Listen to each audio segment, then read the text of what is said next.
अस्सलाम वालेकुम। Overseas voice TV से मैं हूँ शाहरुख सुहेल। नाज़रीन इकराम, इससे पहले कि मैं ग़लाज़त भरी पाकिस्तान की सियासत और सहाफ़त पर गुफ्तगू करूँ, जो कि मजबूरी है, करनी पड़ती है, मेरा देश है, ज़ाहिर है, हमें उसकी फ़िक्र रहती है। इंटरनेशनल सतह पर क्या हो रहा है और उसके असरात पाकिस्तान पर क्या होंगे, थोड़ी गुफ्तगू उस पर भी की जानी चाहिए।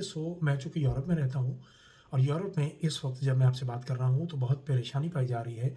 यूरोपियन हुक्मरान बहुत ज़्यादा परेशान हैं, इसलिए कि जब से डोनाल्ड ट्रंप की तरफ से यूक्रेन के सदर ज़ेलेंस्की को डांट पड़ी है और उसको ये कहा गया है कि तुम नालायक और करप्ट हो, उसके बाद से यूरोपियन हुक्मरान परेशान हैं। डोनाल्ड ट्रंप और रशियन से प्रेसिडेंट पुतिन के दरमियान होने वाली दोस्ती और उनकी हमागी के हवाले से बहुत सी बातें इस वक्त मंजरेआम पर हैं। और आपको याद होगा कि जब पहले टेन्योर में डोनाल्ड ट्रंप इक़्तिदार में आए थे तो उनके इलेक्शन जीतने के हवाले से भी वहाँ की डीप स्टेट ने ये बात फैलाई थी कि पुतिन ने ट्रंप की जीत में बड़ा अहम किरदार अदा किया है। यानी रूस अमेरिका के इलेक्शन पर असरअंदाज हुआ था, उस वक्त की डीप स्टेट का ये कहना था। चले मान लेते हैं। अभी फ़िलहाल जो परेशानी है वो ये है कि 300 साढ़े 300 अरब डॉलर के करीब अमेरिका ने सदर ज़ेलेंस्की को या ज़ेलेंस्की ने उनको ट्रैप करके पैसे निकलवाए और इसी तरह 200 अरब डॉलर के करीब यूरोपीय यूनियन ने सदर ज़ेलेंस्की को ये पैसा दिया। यानी ये लगभग कोई तकरीबन 550-600 अरब डॉलर लेने के बावजूद यूक्रेन ये जंग बुरी तरह से हार रहा है और यूक्रेन के बहुत से इलाकों पर कब्ज़ा हो चुका है रशिया का। रशिया वो इलाके छोड़ने के लिए बिल्कुल रवादार नहीं है और जो तबाही हुई है वो अलग से है। यानी 500, साढ़े 500 या 600 अरब डॉलर के करीब पैसा लेने के बाद भी अगर तबाही यूक्रेन की होना थी और ये जंग यूक्रेन ने हारना थी, यूक्रेन की जंग हारने का मतलब कि यूरोप हार चुका। यूरोपियंस तो इसलिए पैसा दे रहे थे कि सदर ज़ेलेंस्की इस जंग को या कम से कम रशिया को इस बारे में परेशान रखेगा और हम सर्वाइव कर सकेंगे, तो ये जंग तो यूक्रेन हार गया। अब क्या बनेगा? और वो जो यूके में पड़ा हुआ बहुत ज़्यादा गोल्ड का, सोने का अंबार है और वो अमेरिका मुंतकिल किया जा रहा है, ये खबरें कई दिनों से आ रही हैं। कंटेनर्स के कंटेनर्स भरकर अमेरिका मुंतकिल किए जा रहे हैं और अब इसको देखा-देखी कुछ यूरोपियन कंट्रीज़ भी ये गोल्ड अमेरिका ट्रांसफ़र कर रहे हैं। यानी दूसरे लफ्ज़ों में ये कि बिहाइंड द कर्टन इसका मतलब कोई ऐसी खिचड़ी पक रही है जिसमें ट्रंप ने यूरोपियंस को इस बात के लिए आमादा कर लिया है कि आने वाले वक्त में तबाही होने जा रही है, लिहाजा जो गोल्ड या पैसा आप लोग महफूज कर सकते हैं वो कर लें। और ये भी सुनने में आ रहा है कि बैंक ऑफ इंग्लैंड जो है वो डिफ़ॉल्ट होने जा रहा है। तो ये काफ़ी परेशान कुन खबरें हैं यूरोप के लिए और सच पूछें तो यूँ लग रहा है कि यूरोप टूटने की तरफ जा रहा है और इसकी खबरें भी इस वक्त मार्केट में हैं कि यूरोप टूटने जा रहा है। यानी एक तो शेंगन ज़ोन है, उसके अलावा फिर यूरोपीय यूनियन का एक ज़ोन है जिसमें कि 32 से 35 ममालिक शामिल हैं।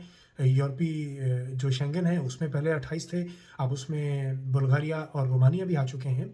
तो ये 30 के करीब लगभग ये ममालिक हैं। तो क्या ये शेंगन ज़ोन भी टूटने जा रहा है? और डोनाल्ड ट्रंप ने जो गैर कानूनी तारकीन वतन को निकालना शुरू किया है, उसके असरात अब यूरोप पर भी आना शुरू हो गए हैं। यूरोप में ये सख्ती बढ़ गई है।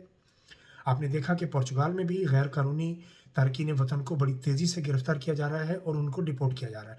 इससे पहले पुर्तगाल में ये हालात नहीं थे। पुर्तगाल में कंट्री आउट का एक लेटर थमा दिया जाता था, जो सिर्फ़ 50 यूरो फ़ीस देने पर वकील को वो ख़त्म हो जाता था और आपका स्टेटस लीगल हो जाता था। अब ये सिलसिला नहीं है, अब ये लोग पकड़ रहे हैं और जगह-जगह छापे पड़ रहे हैं, इन लोगों को पकड़ कर डिपोर्ट किया जा रहा है। तो ये तमाम तर चीज़ें जो हैं ये इस बात का अंदिया है कि तारकीन वतन जो कि गैर कानूनी है किसी भी यूरोप के मुल्क में, अब उनको महफूज़ होना होगा या उनको अपना को सद्देबाब करना होगा, अपना स्टेटस लीगल करना पड़ेगा, वरना बिल आखिर इन लोगों को पाकिस्तान, इंडिया, भारत, बांग्लादेश जहाँ के भी ये लोग हैं, इनको वापस भेज दिया जाएगा, निकाल दिया जाएगा। और मेरा तो मशवरा है उन लोगों को जो डंकी लगा के अपनी जान खतरे में डाल के यहाँ तक पहुँचना चाहते हैं, वो अपना फ़ैसला कुछ अर्सा के लिए मौखर कर लें। उसमें थोड़ा ताख़ीर बरत लें तो ज़्यादा बेहतर है क्योंकि एक तो इसमें जान जाने का ख़तरा है, कश्तियाँ जानबूझकर डुबोई जा रही हैं। ये ऐसा नहीं है कि कश्ती डूब जाती है, नहीं। इनको कहा जाता है कि इन लोगों से पैसा भी ले लिया जाए और इनकी कश्ती भी डुबो दी जाए, तो खुदारा अपनी जानों के साथ ना खेलें। आपको माँ-बाप ने पाल-पोस कर इतना बड़ा किया है, उनके कलेजों पर छुरी मत चलाइए। कोशिश कीजिए कि पाकिस्तान में जितना पैसा आप एजेंट को देकर आते हैं, उतने पैसे से आप पाकिस्तान में छोटा-बहुत कोई कारोबार शुरू कर सकते हैं। तो उस पर इक्तफा कीजिए, अल्लाह के दिए पर सब्र शुक्र कीजिए, अपनी जान ना गंवाइए। ये बात मैं इसलिए नहीं कर रहा कि आप यूरोप ना आएँ, बिस्मिल्लाह जमजम आएँ, ज़रूर आएँ यूरोप, लेकिन जब हालात बेहतर हो जाएँ। अभी तो यूरोप खुद बहुत परेशान है और यहाँ पर जॉब्स नहीं मिल रही, बहुत से लोग बेरोज़गार फिर रहे हैं, किसी के पास जॉब नहीं है। आप यकीन कीजिए, बड़े-बड़े पढ़े-लिखे लोग, अ, मैं अभी एक बच्ची का वो देख रहा था, उसने स्टेटस लगाया टिकटॉक पे कि मैं पाकिस्तान से हाई-फाई डिग्रियाँ हासिल करके फिर मैं पुर्तगाल में ख़वार होने के लिए आ गई। यानी ये हालत है कि लोग डिग्रियाँ लेके यहाँ फिर रहे हैं और जिसके पास हुनर भी कोई नहीं है और डिग्री भी कोई नहीं, तो वो यहाँ पर आकर क्या कर सकता है और क्या करेगा?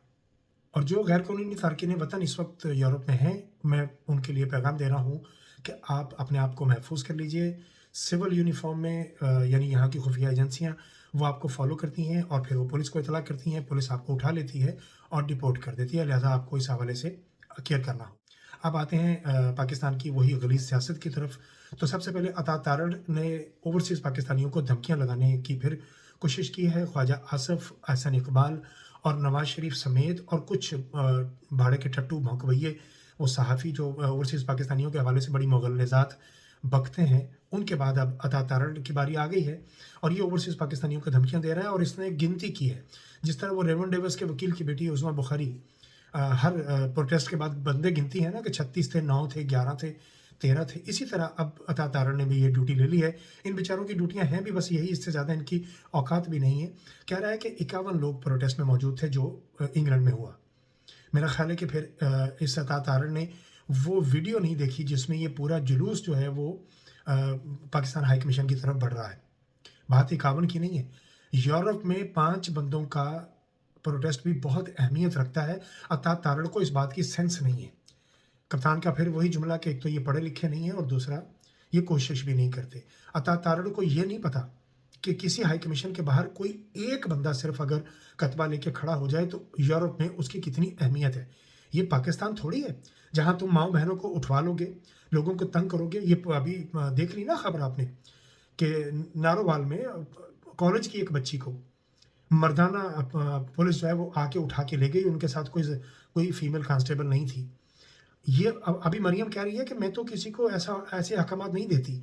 ये मरियम के हुक्म पर ही हो रहा है, मैं मुबैना तौर पर नहीं कह रहा।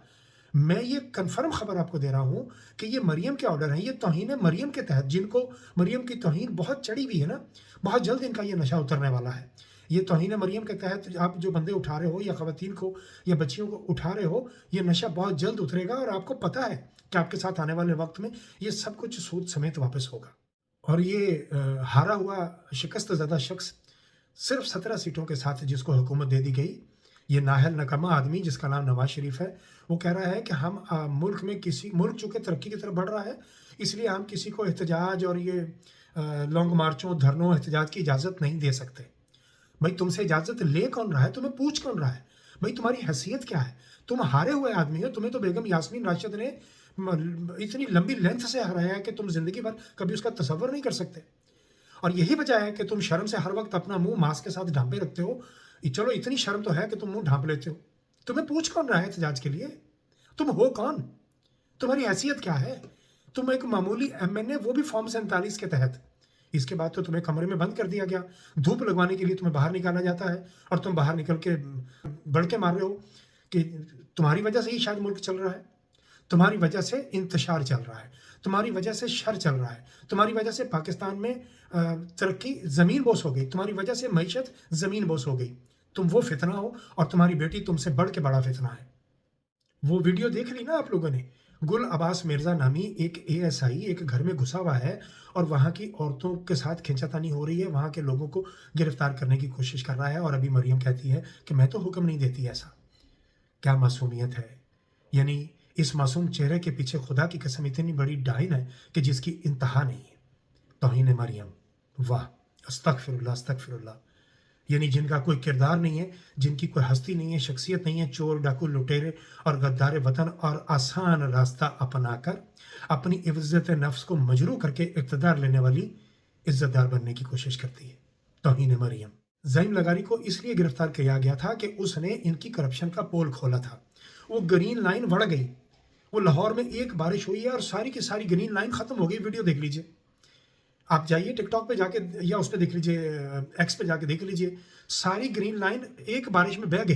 15 करोड़ रुपया अब मरियम से वापस निकलवाना चाहिए या उस ठेकेदार से। और वो जो जिनको बड़ा घमंड था ना इस बात पर कि वो पेंट के कारोबार को बड़ा अच्छा जानते हैं, और वो हमें पता है कि कितने का पेंट कहाँ कितना लगता है, लोगों को इस बात की तमीज़ नहीं है। अब ज़रा आप भी तमीज़ कर लीजिए और कहिए अपनी मालकन को कि 15 करोड़ रुपया वापस कर दे ख़जाने में। एक बारिश के साथ पूरी की पूरी ग्रीन लाइन बढ़ गई। जिस तरह इनके सारे अरमान बहुत जल्द बढ़ने वाले हैं, बस चंद दिन की बात है। दिया बुझने से पहले भड़कता है, भड़क लो जितना भड़कना है। और आखिर में मुबारक हो आप सबको, सरकारी हाजन को F8 में घर मिल गया है 2 कनाल का। इस्लामाबाद में F8 सेक्टर इतना महंगा है कि जहां 50 करोड़ से लेके 1 अरब के दरमियान का घर मिलता है। अब चेयरमैन नैब को चाहिए कि इस सरकारी हाजन को मदऊ करें, इसको बुलाएं, इसको हाजिर करें और पूछें कि बीबी ज़रा मनी ट्रेल तो दे दीजिए इस घर को ख़रीदने की, या फिर ये बताइए कि तुम्हें जिसने ये घर गिफ्ट किया है उसने तुम्हें ये घर क्यों गिफ्ट किया है। ये है कासालेसी, ये है तलवे चाटने का इनाम। अब आपको समझ आ जानी चाहिए कि यह सरकारी हाजन क्यों बढ़ चढ़ के हर वक्त बुग़्ज़ इमरान में मुब्तला रहती है और क्यों ख़ानदान शरीफा के तलवे चाटती है। अरबों रुपए के जब घर मिलेंगे, रिश्वत मिलेगी, हराम मिलेगा, और ये अपनी नस्लों को भी हराम खा के हराम खिला के यहाँ से जाएंगे तो अपने खुदा को क्या मुंह दिखाएंगे। खबरें और बातें इतनी होती हैं, यकीन कीजिए कि अगर 1 घंटे का व्लॉग भी किया जाए तो वो कम है। लेकिन हमें आपका भी एहसास होता है कि आपके पास भी ज़ाहिर वक्त कम है, आपकी मसरूफ़ियत होती है। तो अभी तक के लिए इतना ही, बाकी बातें अगले व्लॉग में। इल्तमास है कि चैनल को सब्सक्राइब कर लीजिए, अपने दोस्तों के साथ शेयर कर दीजिए, और अगर मन चाहे तो घंटी भी बजा दीजिए ताकि हर वीडियो आपको मिलती रहे। बहुत शुक्रिया।